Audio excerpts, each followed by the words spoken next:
नमस्कार, मैं हूं प्रशांत चुरहे और आज हम बात करेंगे एक ऐसी भारतीय नर्स की जिसकी जिंदगी अब बस कुछ ही दिनों में खत्म हो सकती है अगर समय रहते कुछ बड़ा नहीं किया गया तो। हम बात कर रहे हैं केरल की नर्स निमिषा प्रिया की, जो इस वक्त यमन की राजधानी सना की जेल में बंद है। उन पर यमन के नागरिक तला मेहदी की हत्या का आरोप लगा है। यमन की अदालत ने उन्हें मौत की सजा सुनाई और अब 16 जुलाई यानी बस कुछ ही दिनों बाद उन्हें फांसी भी दे दी जाएगी। साल 2011 में निमिषा प्रिया नौकरी के लिए यमन गई थी। वहां उन्होंने यमन के एक शख्स तला मेहदी के साथ मिलकर एक क्लिनिक खोला था, लेकिन जल्द ही दोनों के बीच झगड़ा होने लगा था। फिर 2017 में तला की संदिग्ध हालत में मौत हो गई। पुलिस ने निमिषा को गिरफ्तार कर लिया और 2018 में उन्हें कानूनी तौर पर हत्या का दोषी मान लिया गया। 2020 में मौत की सजा सुना दी गई और अब यमन के राष्ट्रपति ने भी इस सजा को बरकरार रखा है। इस वक्त यमन की जेल में निमिषा बंद है।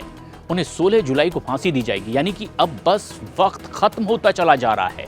कुछ ही दिन बचे हैं निमिषा के पास अपनी जिंदगी बचाने के लिए। एक मीडिया रिपोर्ट के मुताबिक निमिषा प्रिया एक्शन काउंसिल और उनके तमाम ऐसे और परिवार के लोग थे, इन लोगों ने भी कुछ अपील ज़रूर की। निमिषा प्रिया, एक्शन काउंसिल और उसके परिवार वाले निमिषा को बचाने की आखिरी और हर मुमकिन कोशिश में भी लगे हुए हैं और उनकी कोशिश ये है कि निमिषा को फांसी से कैसे भी बचा लिया जाए। समय रहते ही कुछ नया फैसला ले लिया जाए, वरना मुश्किल और बढ़ जाएगी। निमिषा को बचाने में कुछ वक्त और मिल जाए, इसकी भी कोशिश की जा रही है, लेकिन वो अब तक संभव नहीं हो पाया है। साथ ही अगर वो ऐसा नहीं कर पाए तो फांसी के फंदे पर लटकना तय हो जाएगा। मारे गए तलाल के परिवार से माफी की गुजारिश भी कर रहे हैं, क्योंकि अगर तलाल का परिवार निमिषा को माफ करने के लिए राजी हो जाएगा तो वो फांसी से बच जाएगी।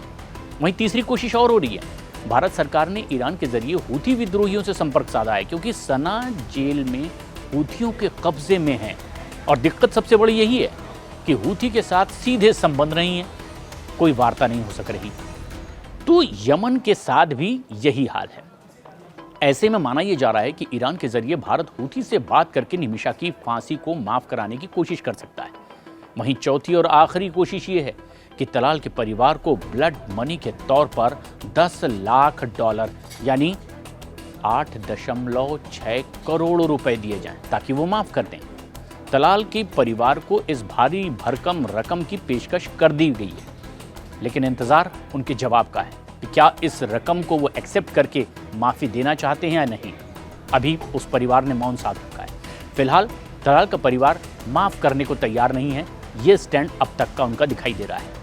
वहीं बड़ी खबर ये भी है कि निमिषा की मां प्रेमा कुमारी इस वक्त यमन में है और अपनी बेटी को बचाने के लिए हर दरवाजा इस वक्त वो खटखटा रही है। भारत सरकार भी लगातार ईरान से संपर्क में है ताकि किसी भी तरह एक समाधान जरूर निकाला जा सके।